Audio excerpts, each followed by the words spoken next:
Bienvenue sur la nouvelle chaîne africaine. Depuis ce 28 février 2026, le cœur de la République du Congo bat au rythme d'une échéance capitale.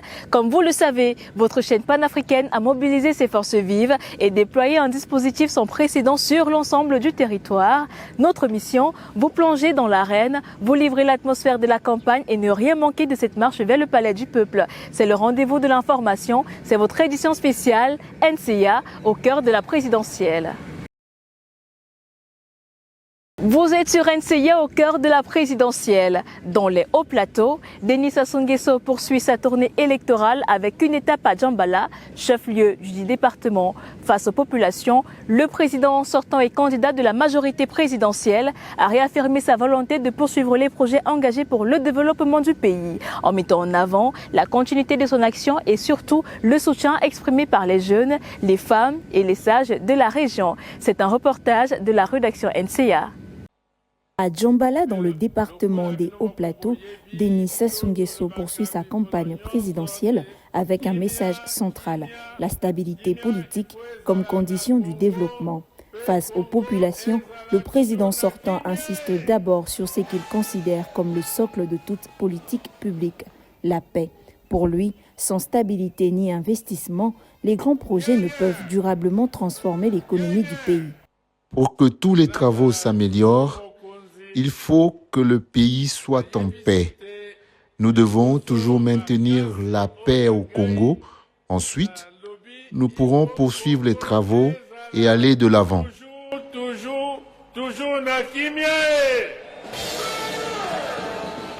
Au-delà de ce rappel politique, le candidat Denis Sassou Nguesso met aussi en avant une série d'engagements tournés vers l'économie rurale.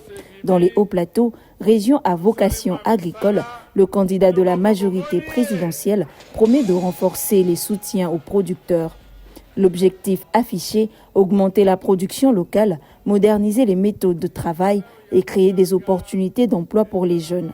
Un projet qui passe notamment par la mécanisation et par la transformation industrielle des produits agricoles. Nous allons continuer à soutenir ceux qui travaillent dans les champs. Nous allons acheter davantage de machines et développer des usines pour transformer ce que nous produisons afin que les jeunes puissent travailler dans les champs et dans les industries. Mais l'agriculture ne peut prospérer sans infrastructures. Routes, électricité, transport des produits vers les grandes villes, autant de conditions que le candidat estime indispensables pour transformer le potentiel agricole en véritable levier économique. Dans ce discours, le candidat Denis Sassou Nguesso promet également de poursuivre les investissements dans les services publics, notamment la santé, avec l'achèvement de l'hôpital général de Djambala. Au fil de cette campagne, le président sortant articule donc son projet autour d'une équation qu'il répète à chacune de ses étapes. Stabilité politique, modernisation agricole et développement des infrastructures. Reste désormais à savoir si ces engagements trouveront un écho suffisant auprès des électeurs lors du scrutin présidentiel. Et vous l'avez compris, la campagne présidentielle bat son plein en République du Congo. À l'approche du scrutin prévu le 15 mars prochain, les 7 candidats multiplient les meetings pour faire connaître leur programme aux Congolais, à l'instar de Zinga Mabio Mavungu qui fait le point à mi-parcours de sa campagne dans ce reportage. Un autre Congo est possible. C'est autour de ce slogan que Mabio Mavungu Zinga structure sa campagne à l'approche de la présidentielle du 15 mars en République du Congo. Face à la presse, le président de l'Alliance a dévoilé son programme intitulé Cap pour demain, un projet présenté comme un engagement envers la nation. Ce projet repose en effet sur une conviction simple. Le développement du Congo ne se décrète pas, il se construit. Il se construit par l'unité nationale, par une économie saine et productive, par l'investissement dans le capital humain, par la justice, par la santé, par des infrastructures utiles et par un aménagement équilibré de notre territoire. Il se construit par un État fort, juste et exemplaire au service du citoyen. Au cœur de son programme également, la transformation des produits locaux, notamment celle de la filière bois qui recèle un potentiel économique considérable. Le Congo dispose en effet d'un patrimoine forestier couvrant environ 60% de son territoire. Pour autant, le secteur ne contribuerait qu'à hauteur de 5,6% au produit intérieur brut. Nous exportons la richesse pour importer la pauvreté. Attendez, il faut être sérieux. Comment voulez-vous que nous ayons autant de bois sur notre territoire que chaque fois qu'on a coupé, ça doit aller à l'extérieur, alors que des usines pouvaient être installées sur l'ensemble du territoire national et donner du travail à la jeunesse congolaise. La transformation locale dans le secteur agricole figure aussi parmi les priorités de Mabio Mavungu Zinga. S'il accède à la présidence, le président de l'Alliance ambitionne de transformer localement au moins 40% de la production agricole d'ici la fin de son mandat. Une silhouette familière s'impose de nouveau dans l'arène, celle d'Angios Ganga Egambé. Le leader du Parti pour l'action de la République refuse de se laisser enfermer dans un rôle de figurant et mise sur une rupture radicale tout en mettant les ponts sur les i concernant sa probité. Regardez.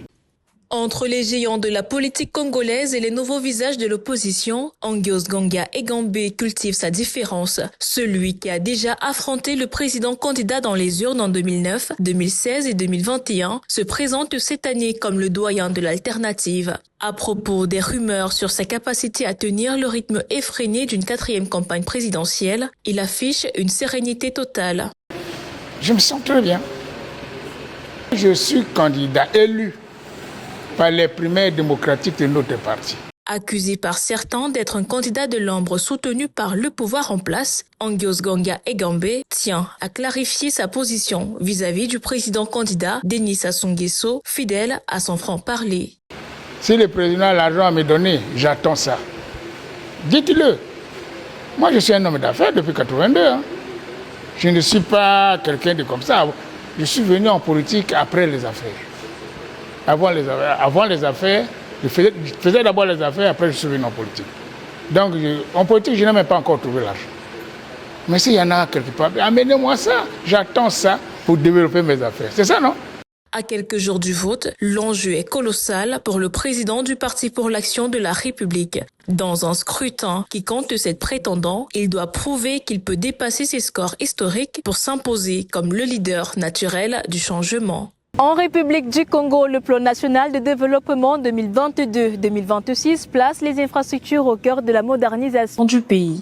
Routes nationales, corridors et chemins de fer Congo-Océan sont réhabilités pour stimuler l'économie, renforcer l'intégration régionale et surtout positionner durablement le pays comme hub logistique en Afrique centrale. En République du Congo, le plan national de développement 2022-2026 mise sur les infrastructures pour moderniser le pays et stimuler l'économie.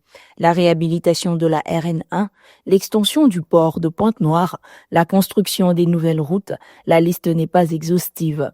Dans ce cadre, le président Denis Sassou Nguesso a procédé ces derniers jours au lancement de plusieurs travaux de réhabilitation, notamment ceux de la RN4, un axe stratégique pour le commerce et l'intégration régionale, et ceux du corridor 13, lancé le mercredi 25 février. La cérémonie que vous présidez ce jour est non seulement un signe d'engagement solennel, mais surtout l'expression de votre volonté constante d'améliorer le bien-être de nos populations. C'est un autre acte concret, d'une importance capitale, car il va lever le verrou de l'enclavement physique de la partie septentrionale de notre pays. Ainsi s'achève ce numéro de NCIA au cœur de la présidentielle. Du terrain au studio, nos équipes restent mobilisées pour vous offrir une couverture totale et impartiale de ce scrutin en République du Congo. Merci de votre immense fidélité. L'information continue sur nos antennes. Excellente suite de programmes sur NCIA, la nouvelle chaîne africaine.